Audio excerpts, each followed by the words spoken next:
और कहते हैं जिस घर में बेटा होता है और बहू आनी बाकी है, जो मां अंबा रुक्मणी के लिए कन्यादान स्वरूप में सेवा देते हैं, उनके घर में रुक्मणी जैसी बहू आती है। और जिसके घर में बेटी है और जमाई राजा आने बाकी हैं, जब वो मां अंबा रुक्मणी के लिए कन्यादान करते हैं, उसके घर में ठाकुर जी जैसे जमाई आते हैं। जिसके घर में बेटे और बहू दोनों हैं, जब वो मां अंबा रुक्मणी के लिए कन्यादान करते हैं, उनके घर में साक्षात लड्डू गोपाल और राधा रानी आंगन में खेलते हैं। और आप हमारा शिखर भागवत चैनल, जो रोज कथा हो रही है, डेली की कथा, उसमें सीधा प्रसारण आ रहा है। आप अपने घर बैठकर भी इसका सीधा प्रसारण देख सकते हैं। और जो भी आपके द्वारा दी गई, चाहे 1 रुपए की सेवा हो, 100 की या 1000 की,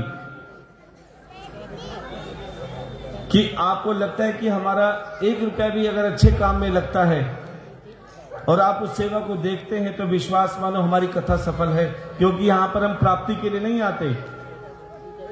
आपका समय प्रभु के गुणगान में बीते और इसी बहाने आपके हाथों से किसी गरीब कन्या के लिए सेवा हो जाती है, तो विश्वास मानो उससे बड़ा कोई और दान हो भी नहीं सकता। 1100 रुपए की रेणु भारद्वाज, जो कि आदर्श नगर से हैं, उन्होंने कन्यादान स्वरूप में सेवा दी है। इनके लिए एक बार जोरदार तालियों का स्वागत करेंगे।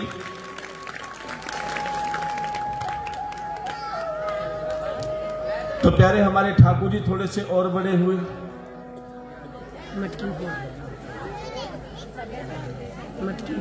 जब गोपियां पनघट से पानी भरने के लिए आती थी, कन्हैया गुलेल से मटकी फोड़ देते थे। गोपियां कन्हैया से लड़ती थी, झगड़ती थी। एक गोपी ने कहा, री बहन एक बात तो बता, क्यों कन्हैया से इतना लड़ती है, झगड़ती है? बोले क्या बताऊं, एक सच बात बताऊं, ये लड़ाई का तो केवल बहाना है। जितनी देर मैं कन्हैया से लड़ती हूं, झगड़ती हूं, कम से कम उतनी देर कन्हैया मेरे सामने तो रहते हैं, मैं उनका दर्शन तो कर लेती हूं। प्यारे, ये बहाना चाहे कोई भी हो, जिस कार्य से परमात्मा के दर्शन हो जाएं, प्यारे समझना, आत्मा से परमात्मा का मिलन होता है। एक बार यशोदा मैया पकवान बना रही हैं। लल्ला आए, बोले मैया ये क्या बना रहे? बोले पकवान। बोले किसके लिए? बोले तेरे लिए। बोले मैया मुझे तो पकवान नहीं भाते। तो क्या भाता है? बोले खिलाना है तो नेक माखन खिला। अब उन दोनों माँ बेटी की बात एक गरीब गोपी सुन रही थी, बड़े ध्यान से सुनना। और वो गोपी है,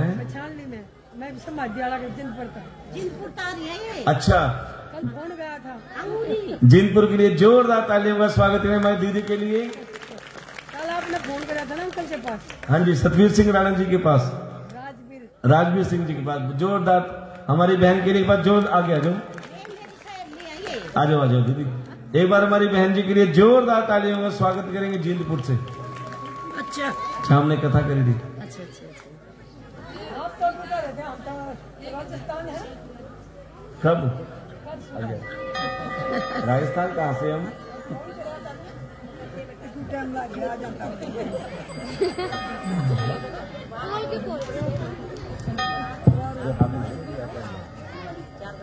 जोरदार तालियों में स्वागत करेंगे हमारी बहन जी के लिए। तो प्यारे, हाँ हाँ बिल्कुल, हाँ हाँ, 20-25-24 साल तक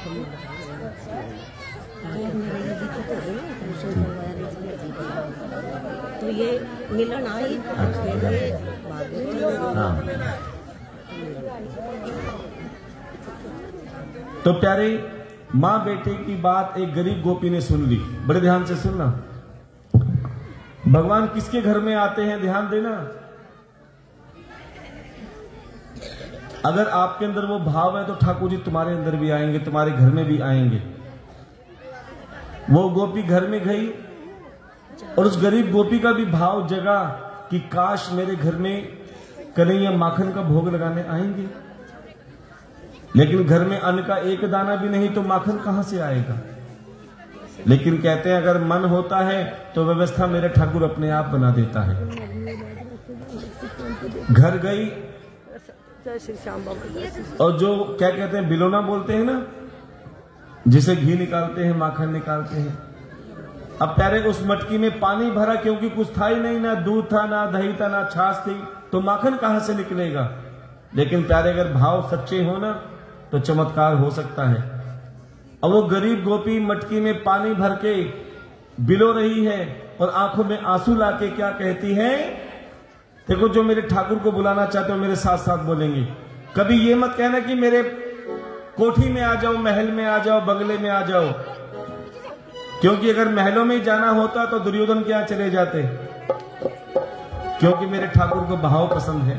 तो सभी बड़े भाव से कहेंगे, मेरा गरीब खाना तुमको बुला रहा है, मेरा गरीब खाना तुमको बुला रहा है, मेरा गरीब खाना तुमको बुला रहा है, मेरा गरीब खाना तुमको बुला रहा है। कौन कौन बुलाना चाहता है, जरा हाथ उठाएंगे, बड़े भाव से कहेंगे, मेरा गरीब खाना तुमको बुला रहा है, मेरा गरीब खाना तुमको बुला रहा है।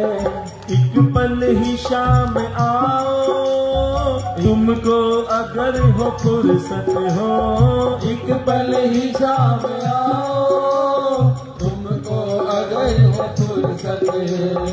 ये भक्त तेरी याद में, ये भक्त तेरी याद में आंसू बहा रहा है, मेरा गरीब खाना तुमको बुला रहा है।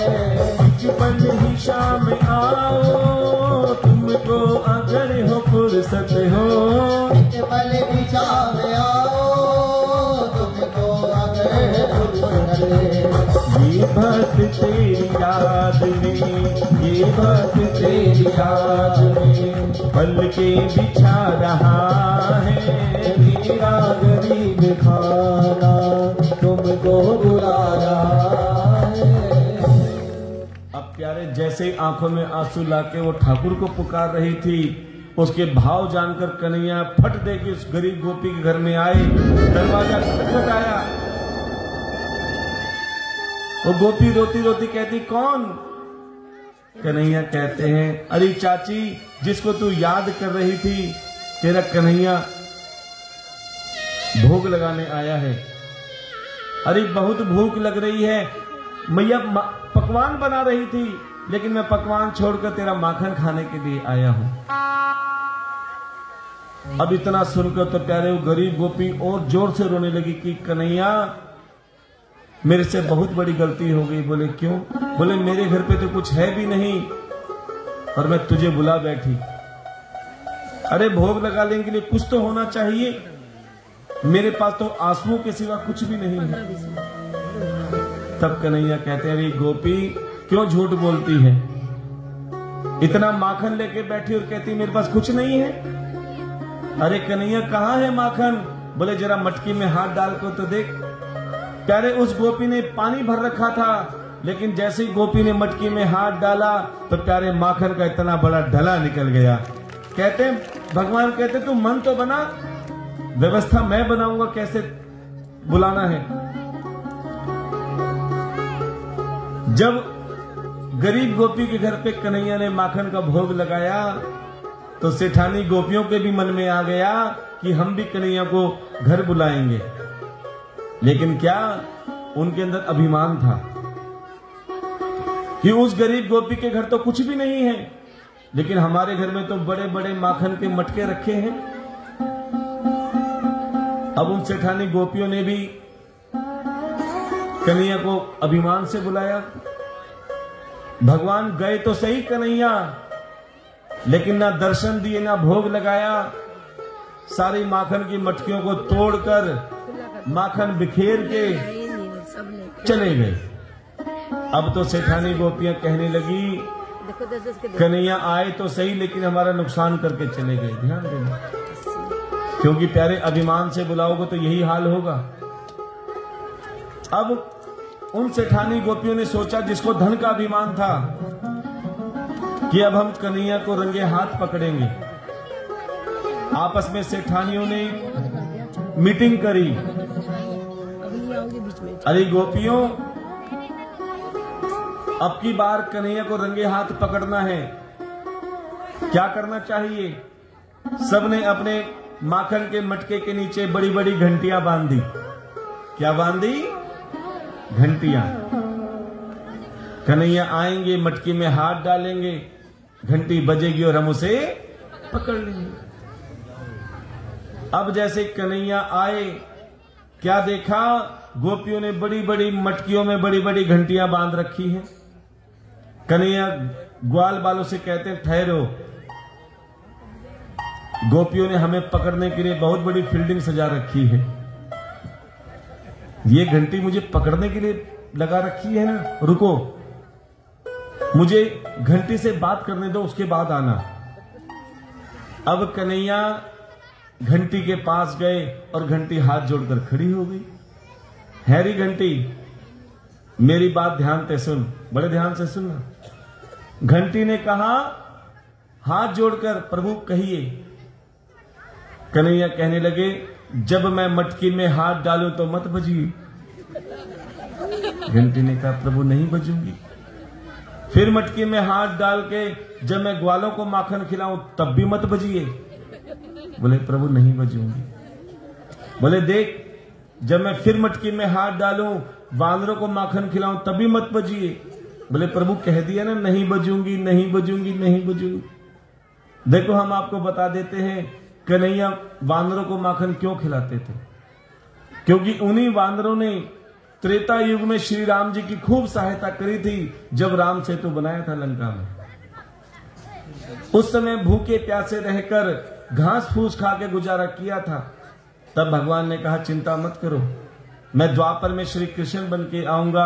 आज तुम घास फूस खा के गुजारा कर रहे हो, भूखे रहकर गुजारा कर रहे हो, द्वापर में तुम्हें अपने हाथों से माखन खिलाऊंगा।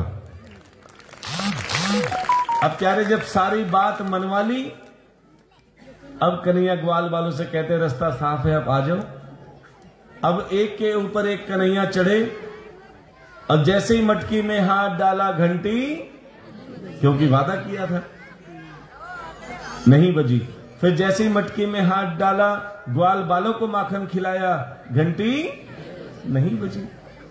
फिर मटकी में हाथ डाला, वानरों को माखन खिलाया, घंटी नहीं बजी।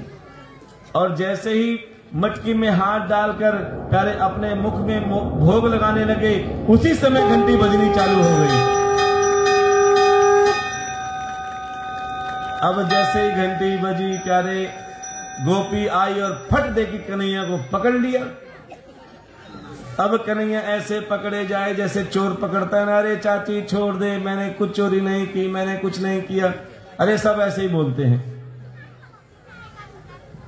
अब मासूम सा चेहरा बना रखा है कन्हैया ने, लेकिन घूर घूर के घंटी की साइड देख रहे हैं। अरे चाची 1 मिनट के लिए छोड़ दे। बोले, क्या करेगा? बोले, घंटी से बात करके आऊं। इसी ने फंसाया ना। अब जैसे गोपी ने छोड़ा, कन्हैया घंटी के पास गए, घंटी फिर हाथ जोड़ के खड़ी हो गई। हैरी घंटी, मैं कहते कही थी ना कि मत बजिए, क्यों फंसाया मेरे को? अब घंटी कहती है, प्रभु एक बात बताओ, जब तुमने मटकी में हाथ डाला तो क्या मैं बजी? बोले, ना बजी। बोले, जब तुमने मटकी में हाथ डाल के ग्वालों को माखन खिलाया तो क्या मैं बजी? बोले, ना बजी। बोले, जब तुमने वानरों को माखन खिलाया तो भी क्या मैं बजी? बोले, ना बजी। तो बोले, प्रभु जब तुमने मटकी में हाथ डाल के अपने मुख में भोग लगाया तो मुझे बजना पड़ा, क्यों? शास्त्रों में लिखा हुआ है, जब भी भगवान को भोग लगता है बिना घंटी के नहीं लगता, इसीलिए मुझे बजना पड़ा। क्योंकि अगर मैं नहीं बजती तो तुम्हारे बनाए हुए शास्त्री झूठे हो जाते। अब गोपी कहती कन्हैया मैं तुझे बजाऊंगी। उस छोटे से कन्हैया का हाथ में हाथ पकड़ा और गोपी घसीटती हुई लेके जा रही है। अब देखो पहले गोपी के इतने इतने घूंघट हुआ करते थे, लेकिन वो गोपी अपनी सुध बुध खो बैठी। क्यों? क्योंकि कन्हैया का हाथ अपने हाथ में था। खींचते हुए लेके जा रही है, भूल गई कि कन्हैया के हाथ घोटे में कैसे दर्द हो रहा होगा, कैसे लग रही होगी। खींचते हुए लेके जा रही है, लेकिन जैसे ही यशोदा मैया के पास पहुंची तो क्या देखा? कन्हैया वहां पहले से ही खड़े हुए हैं। अब वो गोपी हैरान कि कन्हैया पहले यहां खड़े हुए हैं, तो जिसे मैं घसीटती हुई लेके आ रही हूं ये कौन है? जैसे ही अपना घूंघट खोला तो क्या देखा? उसका खुद का मर्द था। अरे नासपीटे तू कैसे आ गया? अरे क्या बताऊं, जब कन्हैया का हाथ तेरे हाथ में था ना, मैं काम से टिफिन लेके आ रहा था। कन्हैया ने कहा देख तेरे होते हुए पराये मर्द को ले जा रही है। हाथ छुड़ा के कब वो गायब हो गया और तुम मुझे देख कैसे घसीटती हुई लेके आ रही है।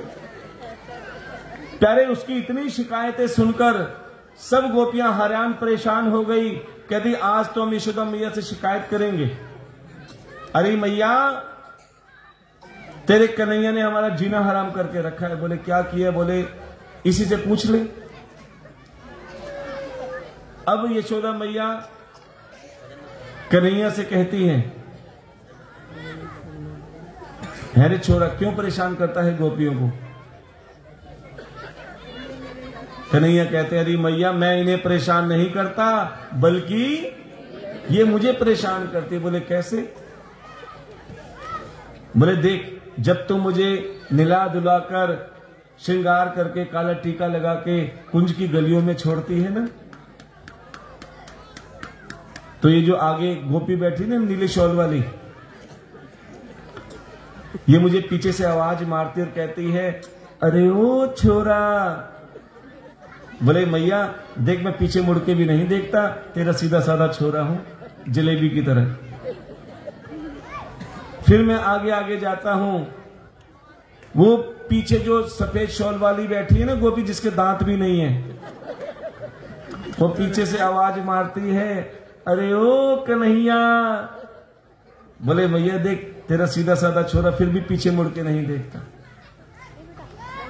अब मैं फिर और आगे जाता हूं ना, वो पीछे बैठी है सफेद बाल वाली, वो कहती है अरे ओ देवर जी।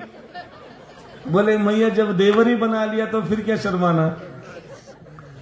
मैं जैसे ही पीछे मुड़ के देखता हूं, एक हाथ में माखन लेती है, दूसरे हाथ से इशारे से बुलाती है। फिर बताऊं क्या करती है? बोले बता दे तेरे से डरता कौन है? बोले मैया ये मुझे अपने घर में ले जाके दरवाजा बंद करके चटकनी लगा देती है। और बताऊं क्या करती है? बोले क्या? बोले मेरे सारे वस्त्र उतार के लहंगा चोली पहना देती है और सारा दिन नचाती है और माखन भी नहीं खिलाती। हैरी गोपी तुम मेरे छोरा को परेशान करती हो। बोले मैया ये तेरा छोरा है तो इसी की मानेगी, हम तेरे अपने थोड़ा हैं। हाँ हम तेरे अपने थोड़ा हैं, अगर हम तेरे अपने होते। ट्रैक पे लगाते कोई बात नहीं, ट्रैक पे चला गया। तो प्यारे हम तेरे अपने थोड़ा हैं, अगर हम तेरे अपने तो हमारी भी सुनती। बोले नेक तुम ही सुनाओ।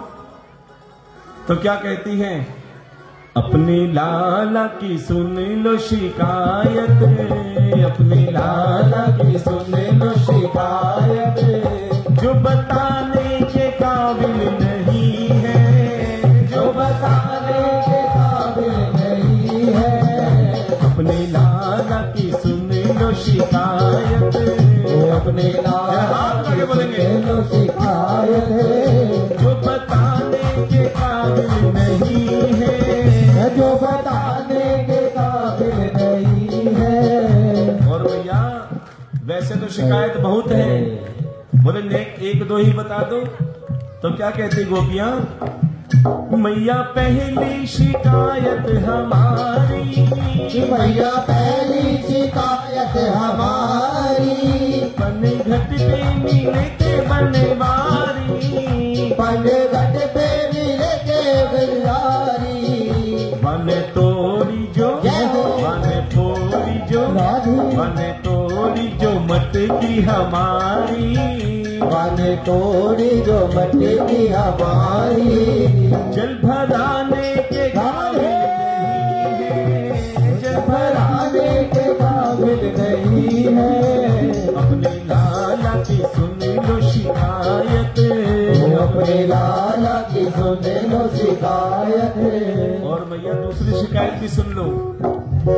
मैया दूसरी शिकायत हमारी, ओ मैया दूसरी शिकायत हमारी, बगिया पे मिले थे गिरधारी, बगिया पे मिले थे गिरधारी, मन फाड़ी जो जय हो। मन फाड़ी जो राधे। मन फाड़ी जो मत, मन फाड़ी चुनरिया हमारी, मन पारी चुनरिया हमारी, जो सिलाने के काबिल नहीं है, जो सिलाने के काबिल नहीं है, अपनी लाला की सुन लो शिकायत, तो अपने लाला की सुन लो शिकायत। अब प्यारे सभी गोपियां कन्हैया से दर्शन के लिए जाती थी, शिकायत का तो केवल बहाना था। और प्यारे आप सभी मेरे ठाकुर के पास दर्शन के लिए आई है ना, ये सबसे बड़ा चमत्कार है, जो इतनी सर्दी के अंदर इतनी बड़ी तपस्या, जो 3 घंटे बिना आपस में बात किए, ये सबसे बड़ा तप है। जहां 4 बहनें बैठे और आपस में बात ना करें, ये सबसे बड़ा चमत्कार होता है। आप सबके लिए जोरदार तालियों का स्वागत करेंगे, जो इतने भाव से आप कथा सुन रहे हैं। हम कहते हैं हमारी कथा का फल आप सभी के परिवार को मिले। आप जैसे श्रद्धा भाव से कथा सुन रहे हैं, मेरा ठाकुर आपकी हर मनोकामना को पूरी करे। और कल सभी ने निमंत्रण कार्ड बनना है, बड़े ध्यान से सुनना। अपने पूरे गांव में निमंत्रण देना है। और जब कभी विवाह होता है ना, तो 2 रिश्तेदार सबसे ज्यादा रूठ जाते हैं, एक फूफा जी और एक जीजा जी। ये ज्यादा रूठते हैं ना। अब यहां भी ऐसे कई फूफा और जीजा जी हैं जो अब तक कथा में नहीं आए, और कहते हैं उनको स्पेशल मना के जो लाते हैं ना, समझ लेना वो विवाह बड़ा संपन्न होता है। लॉकडाउन में जिस समय केवल 50 की एंट्री थी कि 50 से ज्यादा रिश्तेदार नहीं आने चाहिए, अब उस विवाह में फूफा जी रूठ गए, क्योंकि उनका नंबर 50वें नंबर पे था बुलाने का। अब क्या किया, रिश्तेदार आने लगे और फूफा जी एंट्री गेट पे बैठ गए। 1 2 3 सबके रिश्तेदारों को गिन रहे थे। किसी ने पूछा, फूफा जी आप बाहर क्यों बैठे? बोले मैं रिश्तेदार गिन रहा हूं, जैसे 50 से ज्यादा हुए पुलिस में फोन कर दूंगा, ना खाऊंगा ना। ऐसे कई रिश्ते फूफा और जीजा जी हैं जो अब तक कथा में नहीं आए, नाराज होके बैठे हैं। विश्वास मानो, जब आप ऐसे रिश्तेदारों को मेरे ठाकुर से मिला दोगे, उनको कथा सुना दोगे, उनके हाथ से कन्यादान करा दोगे, तो आपको कथा का डबल फल प्राप्त हो जाएगा। बोले वृंदावन बिहारी लाल की। और कल सभी ने समय पर पहुंचना है। देखो अब हम भी समय पर आ रहे हैं ना। 4 बजे आते हैं। देखो 2 बजे का समय है ना, तो आनंद तब आता है जब समय पर आओगे, क्योंकि बिना श्रोता के भागवत कथा भी अधूरी है। आप कब आते हो? जब प्रसाद की बारी आती है। अच्छा ईमानदारी से बताओ, कथा के लिए कौन कौन आए? जरा हाथ उठाएंगे। पक्का? जोरदार तालियों का स्वागत करेंगे। अच्छा एक बार हाथ उठाना जो प्रसाद के लिए आते हैं। बोले महाराज आपने तो कहा है बिना प्रसाद के भी नहीं जाना। तो जहां प्रसाद और कथा दोनों मिल जाए तो प्यारे सोने पे सुहागा हो जाता है। कि आप कथा का प्रसाद भी लो और प्यारे भगवान का प्रसाद भी लो। प्रसाद की फुल फॉर्म क्या है? प्रसाद का अर्थ होता है, मेरे साथ बोलना पड़ेगा, बोले प्र से प्रभु, सा से साक्षात और द से दर्शन। प्यारे कथा में जो प्रसाद भी लेकर जाता है और कथा का प्रसाद भी ग्रहण करता है, प्यारे उसे राधा रानी और बांके बिहारी दोनों मिल जाते हैं। तो कल हमारे ठाकुर जी का विशाल विवाह उत्सव है और सभी ने बड़े भाव से कन्यादान स्वरूप में, चाहे नगद राशि के रूप में, चाहे अच्छा कन्यादान वही देना जो तुम्हें अच्छा लगता हो। देखो हम कड़वे जरूर हैं लेकिन सच्चाई कहते हैं कि एक बार शबरी बन के देख लेना। शबरी ने झूठे बेर खिलाए थे प्रभु राम को, ये देखकर लखन जी को क्रोध आ गया। अरे शबरी, तू मेरे प्रभु को झूठे बेर खिलाती है।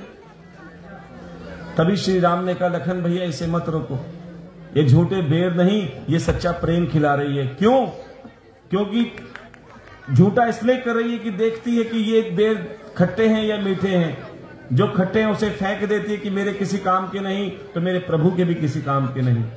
और प्यारे जो मीठे हैं, जो मुझे अच्छे लगते हैं, प्यारे वही मेरे ठाकुर को समर्पित करने के लिए आनंद आता है।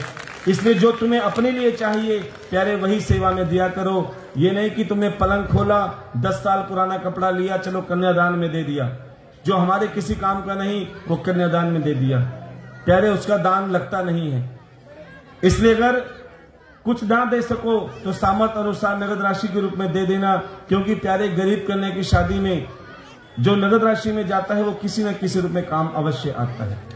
और आपके गांव में, आपकी कॉलोनी में, आपके पड़ोस में अगर कोई ऐसा परिवार है जिसकी बिटिया की शादी तय हो गई हो और उसे किसी चीज की आवश्यकता हो, आपने हमारी लता दीदी से या हमारे बेटे पंडित जी हन्नी से हमारा विजिटिंग कार्ड लेना है और केवल आपने फोन करके बता देना है कि उस परिवार में बेटी की शादी का तारीख ये है। हम कुछ करने वाले नहीं हैं, जो भी करता कराता मेरे ठाकुर है। और आपके सहयोग से प्यारे उस बेटी का भात बनने मेरे ठाकुर जी स्वयं जाते हैं और उसका पूर्ण फल आप सभी को मिलता है। तो आप सभी ज्यादा से ज्यादा संख्या में कल पहुंचे, समय पर पहुंचे और अपनी नेक कमाई से कन्यादान करते हुए अपनी सेवा अवश्य लिखवाएं, क्योंकि कहते हैं जो कन्यादान करते हैं वो महादान माना जाता है। तो आइए सभी मिलकर बड़े भाव से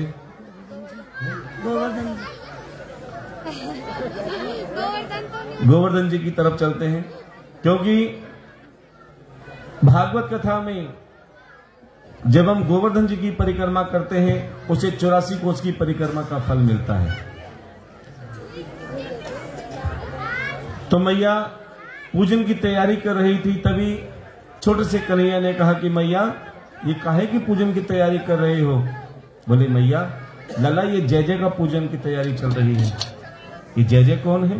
बोले जाओ बाबा से पूछो। कन्हैया बाबा के पास गए, बोले बाबा ये काहे का पूजन हो रहा है? बोले ये जय जय का। अरे जय जय तो मैया ने भी बोला, ये जय जय कौन है? बोले जय जय इंद्र भगवान है। इंद्र भगवान? ये कब से भगवान बन गए? बोले लला ऐसे नहीं कहते, वो समय समय पर वर्षा करते हैं और गोवर्धन पर्वत पे अन्न उगता है जिससे हमारा घर परिवार चलता है। अगर वो वर्षा नहीं करेंगे तो अन्न कैसे उगेगा, हमारा परिवार कैसे चलेगा? तब छोटे से कन्हैया ने कहा बाबा ये तो उनका कार्य है वर्षा करना। अच्छा ये बताओ जिसके घर में वर्षा होगी, जो पूजन करेगा क्या उसी के घर में वर्षा होगी? जो पूजन नहीं करेगा क्या उसके घर में वर्षा नहीं होगी? प्यारे इतना सुनते ही नंद बाबा कहने लगे बात तो सही है। अब पूरे ब्रिज में ढिंडोरा पिटवा दिया कि आज से इंद्र की पूजा त्याग कर सभी गोवर्धन महाराज की पूजा करेंगे। बोलिए गोवर्धन महाराज की, बोलिए गिरिराज महाराज की।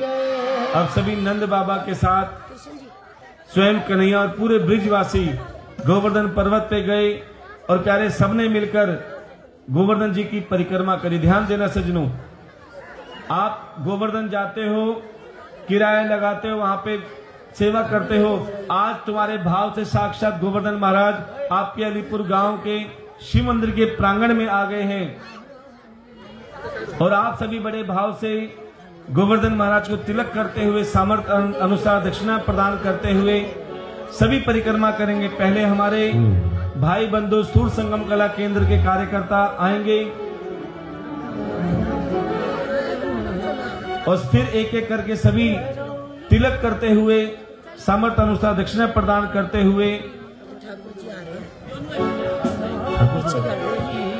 गिरिराज धरण मैं हूँ तेरी शरण, गिरिराज धरण मैं हूँ तेरी शरण, गिरिराज धरण मैं हूँ तेरी शरण, गिरिराज धरण मैं हूँ तेरी शरण, गिरिराज धरण मैं हूँ तेरी शरण, गिरिराज धरण बोलिए गिरिराज महाराज की, गिरिराज धरण मैं हूँ तेरी शरण, गिरिराज धरण मैं हूँ तेरी शरण, गिरिराज धरण मैं हूँ तेरी शरण, गिरिराज धरण मैं हूँ तेरी बोलिए शरण, गिरिराज महाराज धरण मैं हूँ तेरी शरण, गिरिराज धरण मैं हूँ तेरी शरण। अब सभी ने बड़े भाव से गिरिराज जी को भोग लगाना है, तिलक लगाते हुए सामर्थ्य अनुसार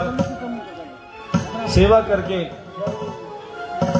उधर तिलक करके दक्षिणा प्रदान करते इधर से परिक्रमा करते, दोनों की परिक्रमा हो जाएगी और उसके बाद बड़े भाव से बोलिए गोवर्धन महाराज की जय। श्री गोवर्धन महाराज महाराज तेरे नाथ में विराज रहो, श्री गोवर्धन महाराज महाराज तेरे माथे मुकुट विराज रहो, श्री गोवर्धन महाराज महाराज तेरे माथे मुकुट विराज रहो, श्री गोवर्धन महाराज महाराज तेरे माथे मुकुट विराज रहो, तेरे माथे मुकुट विराज रहो, माथे मुकुट विराज रहो, माथे मुकुट विराज रहो, माथे मुकुट विराज रहो, श्री गोवर्धन महाराज महाराज तेरे माथे मुकुट विराज रहो, श्री गोवर्धन महाराज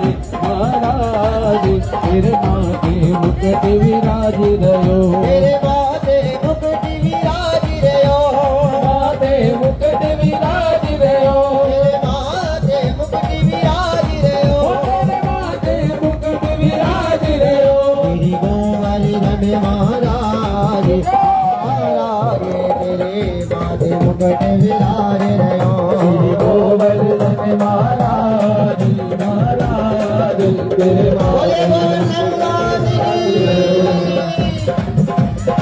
अभी एक एक परिक्रमा करके अपने स्थान पर पूरे विराजमान हो जाए और अभी कोई करके ही जाएगा तभी आरती मत आती प्रसाद ग्रहण करके बन जाए।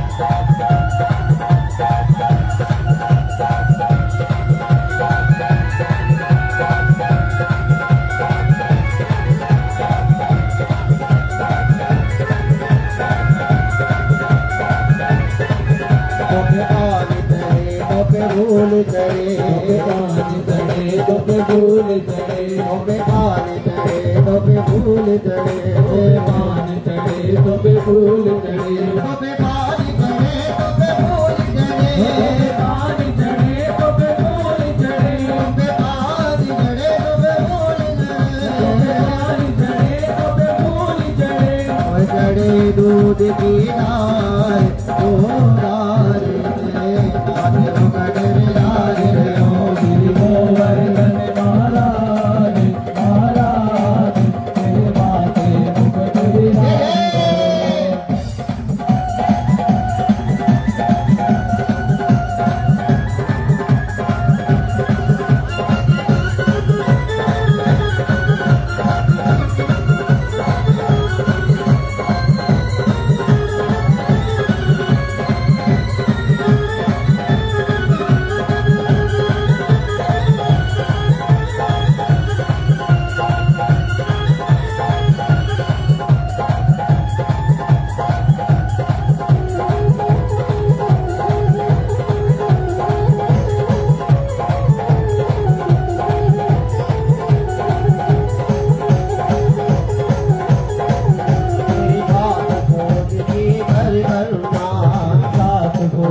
दसती कर जाता तकरीर करू विजराम विजराम तेरे हाथ लगे विराज रहो श्री गोवर्धन महाराज महाराज तेरे माथे मुकुट विराज रहो तेरे माथे मुकुट विराज रहो मुकुट विराज रहो तेरे माथे मुकुट विराज रहो तेरे माथे मुकुट विराज रहो श्री गोवर्धन महाराज महाराज तेरे माथे मुकुट विराज रहो श्री गोवर्धन महाराज महाराज मुकुट विराज रहो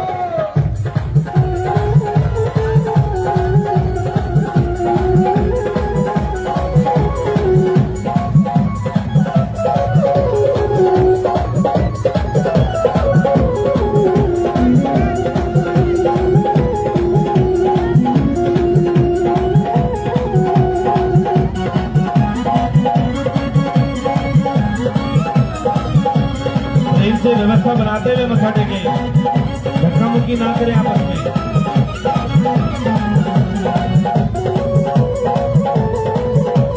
ये आपका सौभाग्य है जो भागवत कथा के रूप में आपको गोवर्धन जी की परिक्रमा करने का मौका मिला है।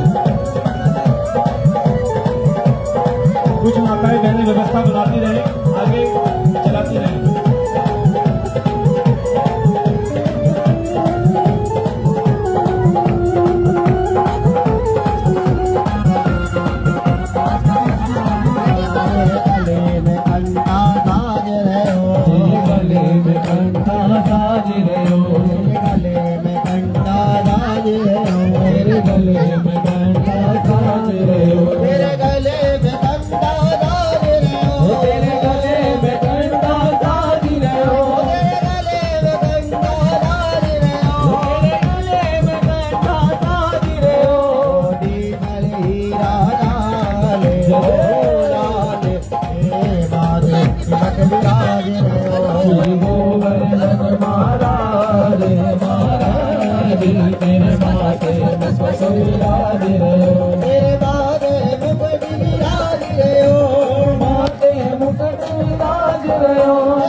कुंडल चमक रहो तेरे कानन कुंडल चमक रहो तेरे कानन कुंडल चमक रहो कानन कुंडल चमक रहो कानन कुंडल चमक रहो कुंडल चमक रहो तेरी झांकी बनी विचारे विचारे तेरे माथे तिलक विराज रहो श्री गोवर्धन महाराज महाराज मेरे माथे मुकुट विराज रहो। सभी परिक्रमा करते हुए अपने धाम का पुरानी आगमन हो जाए और आरती के प्रचार से अपने अपने की ओर की काम करें।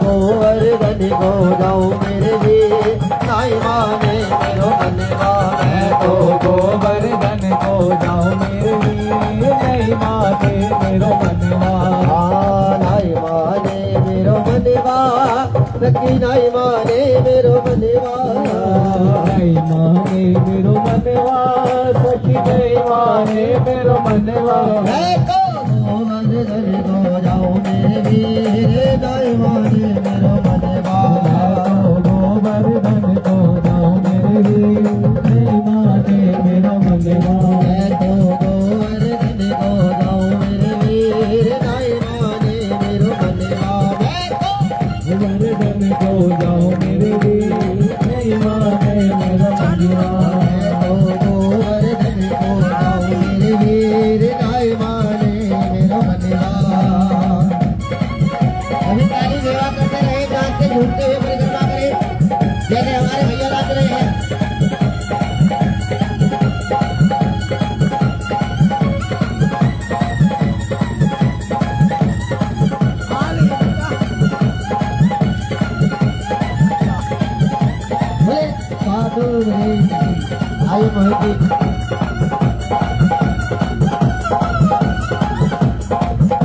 बोले गोधन मात की।